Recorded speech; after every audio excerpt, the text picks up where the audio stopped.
अस्सलाम वालेकुम।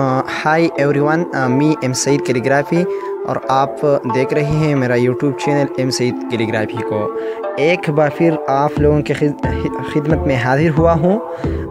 पिछले सबक में हमने अलिफ बे और जीम के ऊपर मश्क किए थे, तो इसी तरह हम आज से अपनी दूसरी मश्क का आगाज़ करते हैं दाल रे सीन शीन के ऊपर हो। तो देखते रहे।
मैंने एक छोटे कलम ब्रश से लिखा है और अभी बड़े ब्रश से लिख रहा हूँ, और इसको भी देखे गौर से तो आपको देखने में आसानी हो सकता है।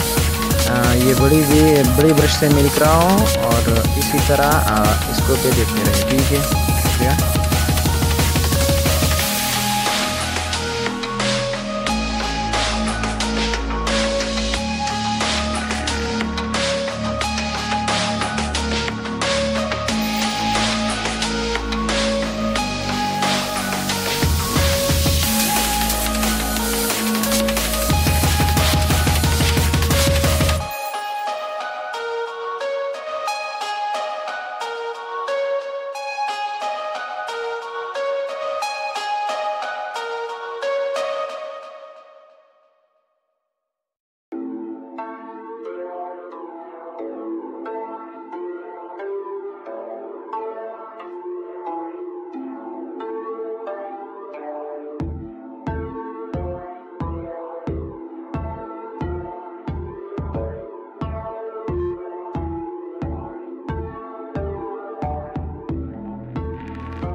आज के लिए इतना ही काफ़ी। इंशाल्लाह इसके बाद हम मशक नंबर 3 करेंगे। इसके ऊपर बार बार मशक करिए। आज के लिए इतना ही काफ़ी। अपना ख्याल रखिएगा। अल्लाह हाफ़िज़।